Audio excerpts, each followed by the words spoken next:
सभी प्रभारी अधिकारीगण, आज मुझसे जुड़े हुए सभी प्रभारी मंत्रीगण, हमारे सांसद विधायक साथीगण,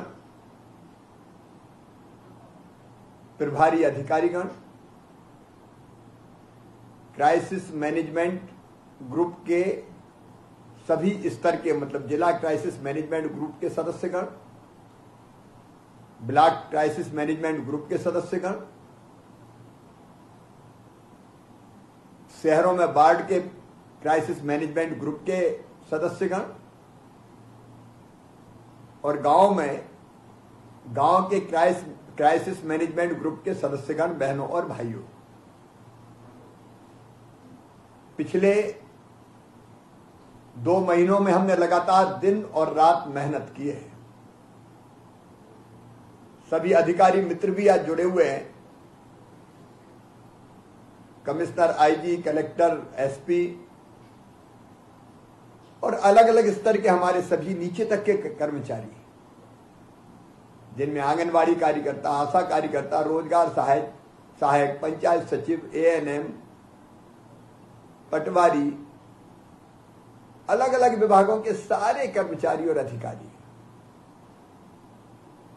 और मैं सच कहूं तो पूरे प्रदेश में इन 2 महीने में अनथक परिश्रम किया है। एक ऐसी त्रासदी कोरोना संक्रमण की दूसरी लहर के रूप में हमने बीच में भुगती कि जिसके जख्म शायद कभी मिट नहीं पाएंगे। हमने अपनों के दर्द को देखा है, हमने अपनों को बिछुड़ते हुए भी देखा है।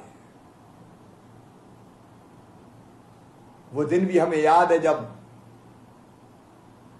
ऑक्सीजन की आपूर्ति के लिए दिन और रात हम लोग सोए नहीं।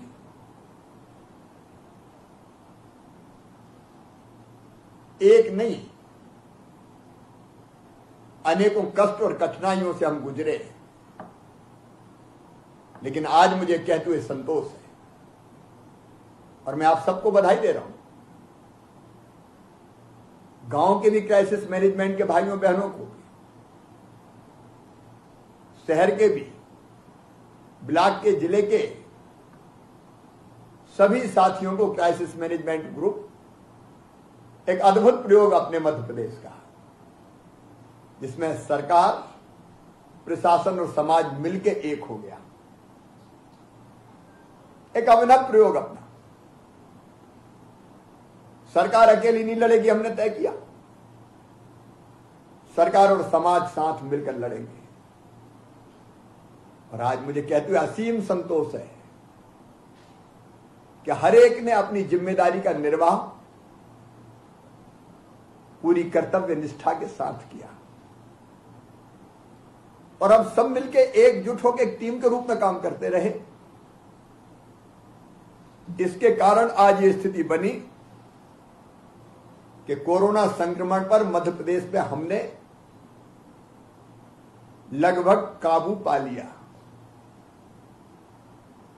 आज अगर आप देखें तो कोविड संक्रमण की दृष्टि से देश में भी मध्य प्रदेश आखिरी पायदान पे खड़ा है। कल जो टेस्ट हुए थे,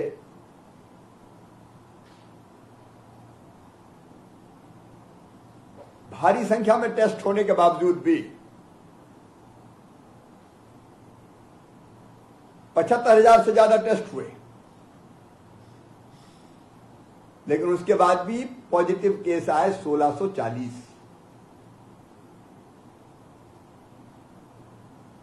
देश के डेली केस लोड में मध्य प्रदेश का योगदान अब सबसे कम है 1.4%। देश के राज्यों में सबसे कम योगदान अब हमारा है। एक समय था जब एक्टिव केस की संख्या बढ़ के 1,11,000 तक पहुंच गई थी, लेकिन अब एक्टिव केस घट के 30,000 के आसपास आ गए। और आप सबकी मेहनत से वो दिन भी आएगा कि होम आइसोलेशन और अस्पताल वाले ये मेरे भाई बहन भी ठीक होके घर जाएंगे। हमारी कोशिश है कि इनमें से जो आईसीयू में है, ऑक्सीजन बेड पे है, हम उनकी जिंदगी बचा लें, उनको सुरक्षित निकाल के ले जाएं। इस पर भी आप सबको ध्यान देना पड़ेगा। अप्रैल के महीना में पॉजिटिविटी रेट मध्य प्रदेश का 25% हो गया था, अब घट के ये 2% तक आ गया है। और एक और खुशी की बात है, जो संक्रमित भाई बहन उनके स्वस्थ होने की दर जो 80% के आसपास थी, आज बढ़ के 95% हो गई है। 100 में से 95 ठीक हो रहे हैं और ये संख्या बढ़ाते जाएंगे हम। ये संख्या स्वस्थ होने वालों की दर बढ़ती जाएगी। कल आगर मालवा में कोई पॉजिटिव केस नहीं आया था, 0। आज डिंडोरी में कोई पॉजिटिव केस नहीं आया। टेस्ट नहीं घटेले, पॉजिटिविटी घट गई। केवल 3 जिले अब ऐसे हैं मध्य प्रदेश में जिनकी पॉजिटिविटी 5% से ज्यादा है, जहां विशेष सतर्कता की अभी भी आवश्यकता है।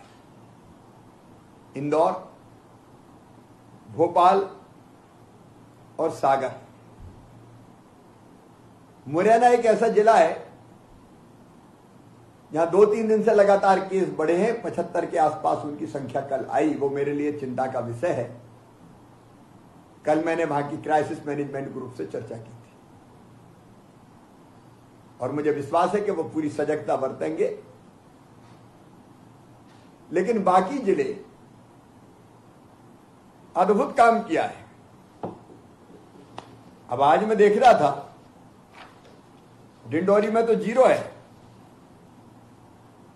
लेकिन बुरहानपुर में 1, खंडवा में 1, कटनी में 1, आगरमालवा में 1, टीकमगढ़ में 2, सिंगरौली में 2, हरदा में 3, अलीराजपुर में 3, मंडला, झाबुआ, दतिया 4-4, अशोकनगर में 4।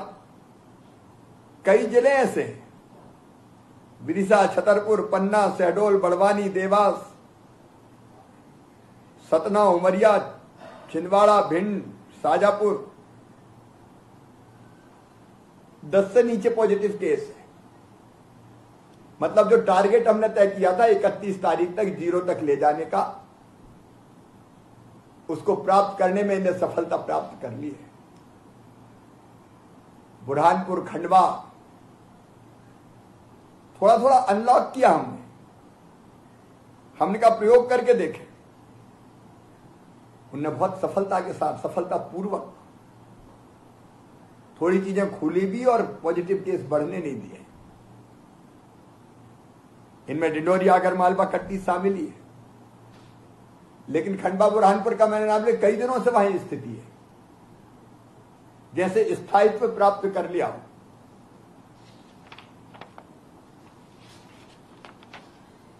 लेकिन आज हमारे प्रदेश के 18 जिलों में पॉजिटिविटी 1% से कम हो गई। मेरे बहनों और भाइयों,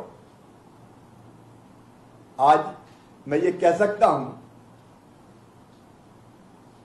कि संक्रमण अभी हमारे काबू में है, लेकिन बिना समाज के साथ लिए ये लड़ाई नहीं लड़ी जा सकती थी। और इसलिए हमने क्राइसिस मैनेजमेंट ग्रुप पहली लहर में बनाया था जिले का, इस बार गांव तक का बना दिया। और गांव के क्राइसिस मैनेजमेंट ग्रुप को बाढ़ के क्राइसिस मैनेजमेंट ग्रुप का मैं अभिनंदन करना चाहता हूं। उनने अपने कंधों पर जिम्मेदारी ली और उन्हें तय किया कि हमारे यहां कौन सी चीज खुलेगी, कौन सी चीज नहीं खुलेगी। गांव के क्राइसिस मैनेजमेंट ग्रुप ने कोरोना कर्फ्यू लगाया। कौन बाहर जाएगा, कौन सामान लाएगा, उपार्जन कैसे चलेगा, किल कोरोना अभियान, घर घर जाके सर्दी जुकाम बुखार से पीड़ितों को ढूंढवाया, उनके टेस्ट करवाए, होम आइसोलेशन की व्यवस्था देखी, राशन के वितरण का काम देखा। संक्षेप में कहूं तो सारी जवाबदारी उनने अपने कंधों पर उठा ली। ये सही लोकतंत्र है मित्रों। केवल शिवराज सिंह चौहान काम नहीं करेगा, गांव का हर नागरिक काम में जुटेगा। जन आंदोलन हमने बनाया कोरोना की लड़ाई को, और आगे भी कोरोना की लड़ाई जन आंदोलन ही रहेगी। ये केवल सरकार की, केवल मंत्रियों की, केवल विधायक सांसद की, केवल कलेक्टर एसपी की लड़ाई नहीं है। और अब तो मैं उत्साहित हूं, कई तरह की और जवाबदारियां क्राइसिस मैनेजमेंट ग्रुप को सौंपेंगे। ये क्राइसिस मैनेजमेंट ग्रुप सरकार की योजनाओं के क्रियान्वयन में भी महत्वपूर्ण भूमिका का निर्वाह करेंगे। मैं एक बार सबको बधाई देता हूं। कल एनडीए की सरकार के 7 साल पूरे हो रहे हैं। माननीय प्रधानमंत्री जी के 7 साल पूरे हो रहे हैं। कल उस अवसर पर आप सबको ध्यान होगा, हमने बच्चों के कल्याण के लिए, वो बच्चे जिनके माता पिता नहीं रहे, या तो एक पहले से नहीं था, एक की बाद में मृत्यु हो गई, जो अनाथ हो गए। और मैं अनाथ इसलिए नहीं कहूंगा कि अपने रहते कोई बच्चा अनाथ कैसे हो सकता है। हम लोग काय के लिए, हमारे रहते कोई बच्चा अनाथ नहीं रह सकता, इसलिए उनके लिए योजना बनाई।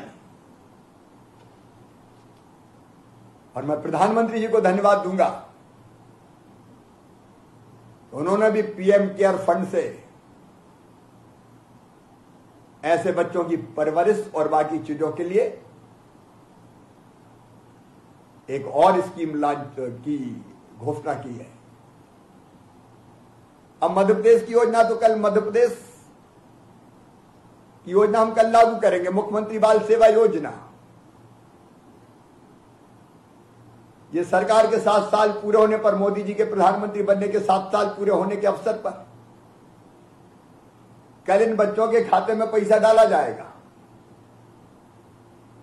जितने नाम कंप्लीट है, जिले के कलेक्टर्स बैठे, पोर्टल पर अपलोड हो गए,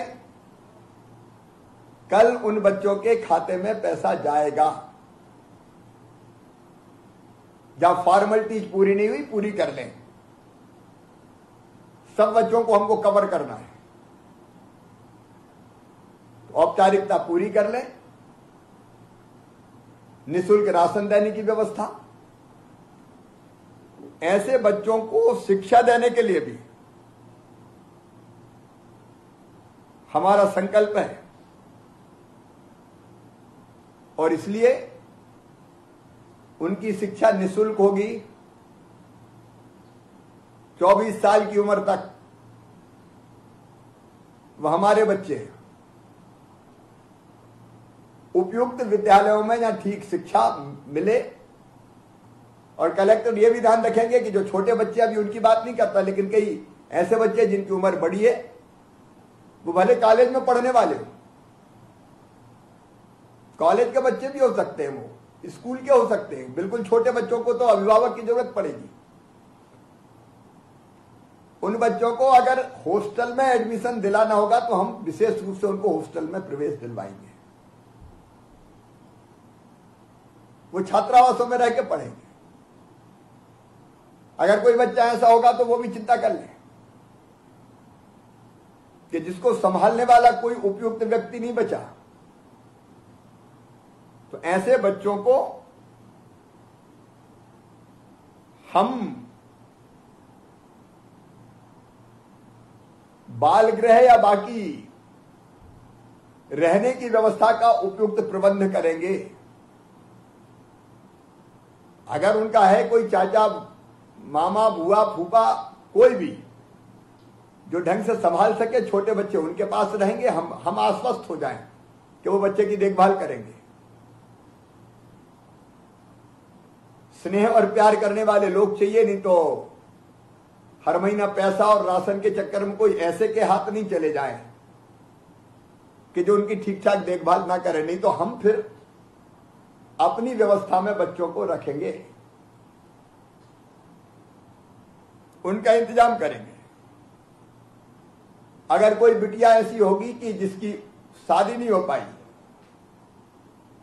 मैं एक परिवार को जानता हूं, बेटी की सगाई हो गई और पिता चल बसे,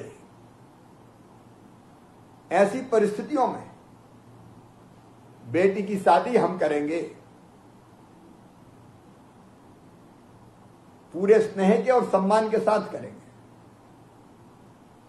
तो ये बात केवल छोटे बच्चों की नहीं, आप समझ लेना, ये बात बड़े बच्चों की भी है, जिनकी पढ़ाई पूरी नहीं हुई, छोटे की, बेटा बेटी, मेरा भाव आप समझ गए होंगे। जिन बच्चों को लैपटॉप की जरूरत है उनको लैपटॉप भी दिया जाएगा, वो योजना में मैं जोड़ दूंगा। शादी, लैपटॉप, अवयस्क बच्चों की देखभाल सब सम्मिलित रहेगा। उन बच्चों की पूरी जवाबदारी हमारी है, समाज की है। तो उस जिम्मेदारी को मैं मानता हूं कि कल सब बच्चों का जो प्रक्रिया वो पूरी नहीं हो पाएगी, लेकिन कल मैं चाहता हूं कि कुछ बच्चों को इस योजना का लाभ दे दूं।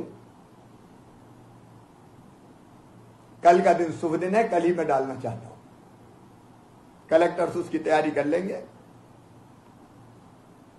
मित्रों, आप सबसे मेरा निवेदन है, अब इस संक्रमण को नियंत्रित किया है, संकट समाप्त नहीं हुआ है, और इसलिए हमको अत्यंत सावधान रहना होगा। घटते घटते ये कोरोना बढ़ जाता है, बड़ी बहरूपिया बीमारी है ये। इसलिए जहां जरा भी असावधानी रही है, कब बढ़ जाएगा इसका कोई ठिकाना नहीं है। और सावधान जिले के प्रशासन प्रभारी मंत्री से लेकर गांव की क्राइसिस मैनेजमेंट कमेटी तक को रहना है। पहले भी आपने फैसला किया कोरोना कर्फ्यू लगाने का, आपने संकल्प किया मेरा गांव कोरोना मुक्त गांव, मेरा वार्ड कोरोना मुक्त गांव वार्ड। आगे भी आप ही फैसला करेंगे। अब हमको धीरे धीरे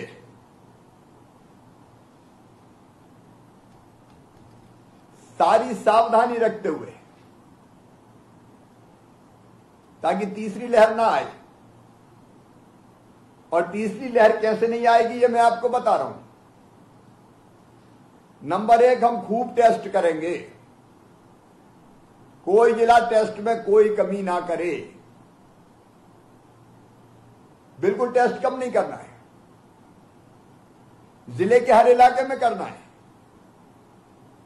ताकि संक्रमित कहीं हो तो तुरंत पकड़ लें हम। खूब टेस्ट करेंगे, कोई पॉजिटिव आया तो केवल होम आइसोलेशन या कोविड केयर सेंटर में ले जाएंगे उसको, घर में जगह नहीं तो घर में मत रखना भैया, नहीं तो सबको संक्रमित कर देगा। फिर उसको कोविड केयर सेंटर में रखना, और उनसे संपर्कित जितने हैं सबकी कॉन्ट्रैक्ट ट्रेसिंग करेंगे, परिवार के लोग या बाकी जिनसे मिला हो, ताकि और किसी को भी कोरोना का संक्रमण फैला तो तुरंत हम पहचान लें और वो स्प्रेडर की तरह ना घूमे, क्योंकि कहीं में तो लक्ष्मण 2-4 दिन आते ही नहीं, तब तक वो कहीं में फैला देता है। तो कॉन्ट्रैक्ट ट्रेसिंग। तीसरी चीज, किल कोरोना अभियान जारी रहेगा। घर घर दस्तक देके सर्दी जुकाम बुखार वालों को क्राइसिस मैनेजमेंट ग्रुप के साथ ढूंढते रहेंगे, कोई मिला तो तुरंत दवाई देंगे और सैंपल लेंगे। ये सावधानी अगर हमने रखी तो जहां संक्रमण है तत्काल पकड़ लो, बढ़ने मत दो, इलाज कर दो, और कहां कहां फैल सकता है उनको चिन्हित करके उनका इलाज कर दो और उनको आइसोलेशन में ले जाओ। मेरा दावा है हम तीसरी लहर रोक सकते हैं, और हम रोकेंगे तीसरी लहर, भरपूर प्रयास करेंगे। लेकिन इसके साथ साथ हमको अब अनलॉक की दिशा में जाना है। मतलब कोरोना कर्फ्यू को धीरे धीरे हटाना है। ये कौन हटाएगा? आप हटाओगे। कैसे हटाएंगे आप तय करोगे। जिले में क्या करना है, जिले का क्राइसिस मैनेजमेंट ग्रुप बैठेगा। अभी हम यहां से गाइडलाइन भेज रहे हैं, वो गाइडलाइन आपके पास पहुंचेगी। वो गाइडलाइन आपकी मार्गदर्शिका के रूप में काम करेगी, लेकिन अंततः फैसला आप करोगे वहां की परिस्थिति को देख के। जैसे मैंने नाम लिया 5% से ज्यादा पॉजिटिविटी है, तो वहां के क्राइसिस मैनेजमेंट ग्रुप को ध्यान में रखते हुए फैसला करना पड़ेगा कि हम क्या खोलें क्या ना खोलें। जैसे मुरैना में केस बढ़े तो मुझे पता चला वहां के क्राइसिस मैनेजमेंट ग्रुप ने तय कर लिया कि अभी हम 1 तारीख से मुरैना को कोरोना कर्फ्यू में ढील नहीं देंगे। वहां की परिस्थिति है, उनको करना पड़ेगा, तभी ठीक होगा। तो ऐसे अलग अलग जिले की परिस्थिति के हिसाब से देखो, कुछ चीजें तो तय है जो नहीं खुलेगी, वो आप सब सहमत होंगे, वो खतरा हम नहीं ले सकते। राजनीतिक गतिविधियां, सांस्कृतिक गतिविधियां, सामाजिक धार्मिक गतिविधियां, आयोजन, मेला, उत्सव,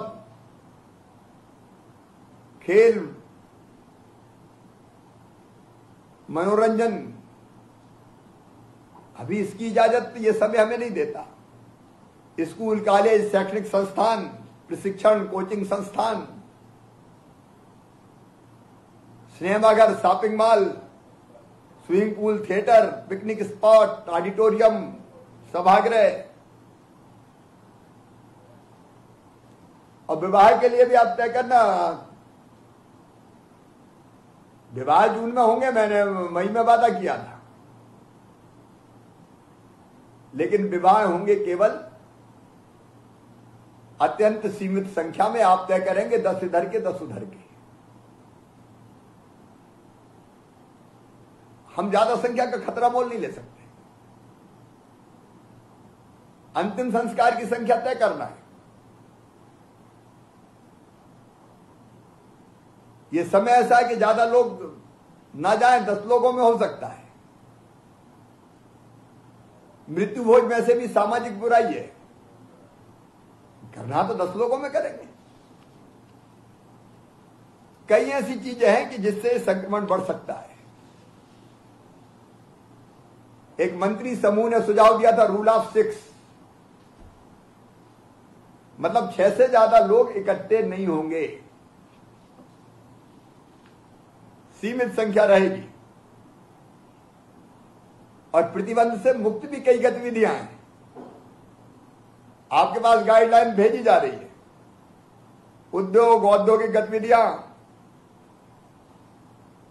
उद्योगों का कच्चा माल, तैयार माल, अस्पताल, नर्सिंग होम, क्लिनिक, ये तो सब खुले ही हैं। राशन की दुकान, किराना दुकान, फल सब्जी, डेयरी, आटा चक्की, पशु आहार, आप लोग तय करिए। गाइडलाइन भेज रहा हूं मैं विस्तार से इस पर नहीं बोलूंगा। ये गाइडलाइन आपके पास आ रही है। उसके हिसाब से, जिले की परिस्थिति के हिसाब से जिला तय करेगा कि 1 जून से कोरोना कर्फ्यू में ढील दी जाएगी और हम आर्थिक गतिविधियां चालू करेंगे। लेकिन 5% से ज्यादा जहां पॉजिटिविटी है वहां के नियम अलग हैं। जहां 5% से कम है वहां के नियम अलग है। गांव में ब्रॉडली, मोटे तौर पर कोरोना मुक्त गांव ग्रीन जोन, इक्का दुक्का केस येलो जोन, और ज्यादा केस है 5 या उससे ज्यादा तो रेड जोन। रेड जोन में कुछ नहीं होगा, वो बंद ही रखना पड़ेगा। रेड जोन में अगर बाढ़ आता तो वो बंद ही रखना पड़ेगा। लेकिन ग्रीन में सारी गतिविधियां चालू करेंगे आप लोग, वो आप तय करें। मैंने केवल इतना बताया कि हमको भेद करना है, जो मुक्त है वहां और जहां संक्रमण है वहां। विद इन डिस्ट्रिक्ट भी ये भेद, विद इन वार्ड भी, वार्डों के अंदर भी होगा और गांव के अंदर भी ये भेद करना पड़ेगा हम। तो वो सब जिला तय करेंगे,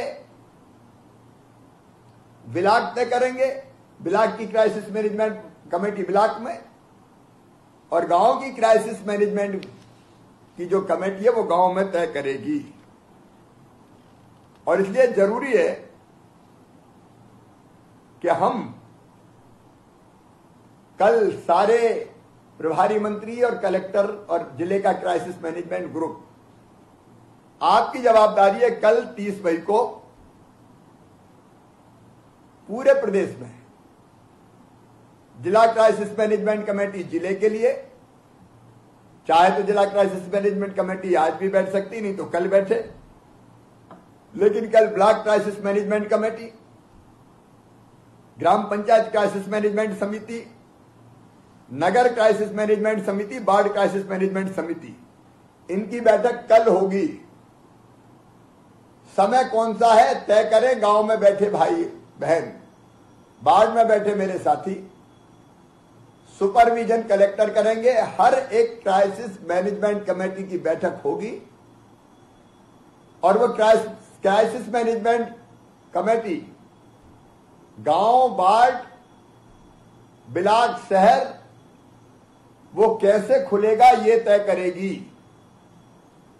उनके कंधों पे जवाबदारी, उनको परिस्थिति संभालना है, सरकार पूरा साथ देगी। उनका फैसला मतलब सरकार उस फैसले के पीछे खड़ी रहेगी लागू करने के लिए। तो कल सारी क्राइसिस मैनेजमेंट कमेटी की मीटिंग हो जाए संपन्न, और ये इसलिए जरूरी है कि वो कल ही घोषित कर दे कि हमारे यहां ये खुला रहेगा, ताकि परसों के दिन उसका ठीक से प्रचार हो जाए 31 तारीख को, और 1 तारीख से सवेरे से वो व्यवस्थाएं बन जाए। एक चीज पक्की है, बाकी अपने जिले के हिसाब से तय करना, और वो ये है कि सैटरडे को, शनिवार को रात के 10 बजे से लेके सोमवार के सवेरे 6 बजे तक कर्फ्यू सब जगह लागू रहेगा। वो तो मिनिमम रखना ही है हमको, बाकी आप अपने हिसाब से फैसला करिएगा, लेकिन उतना हम रखेंगे। तो ये सब बैठ के हो जाए और क्राइसिस मैनेजमेंट कमेटी फैसला कर ले और जनता को अवगत कराए, और इसके साथ साथ कोविड एप्रोप्रिएट बिहेवियर, कोरोना के संक्रमण को रोकने के अनुकूल व्यवहार, मतलब बिना मास्क के अनावश्यक रूप से घरों से नहीं निकलेंगे, निकलेंगे तो मास्क लगा के निकलेंगे, और निकलेंगे तो दूरी बना के रहेंगे, 2 गज की दूरी जो प्रधानमंत्री जी ने कहा, और भीड़ इकट्ठी नहीं होगी। नियम सारे आप बनाएंगे, लेकिन दुकानदार को दुकान खोलनी है तो नियमों का पालन करके खोलना पड़ेगा।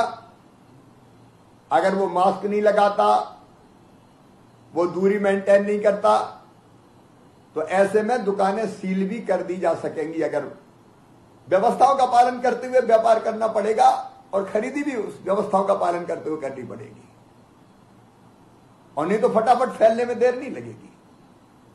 तो वो सारे मापदंड भी आप बनाए कि दुकानदार को क्या करना चाहिए, ग्राहक को क्या करना चाहिए, सब्जी के ठेले वाले को क्या करना चाहिए, सब्जी मंडी अगर खुलेंगी तो खुले में कैसे बिना भीड़ के चले, ये कई तरह की व्यवस्थाएं बनानी पड़ेगी।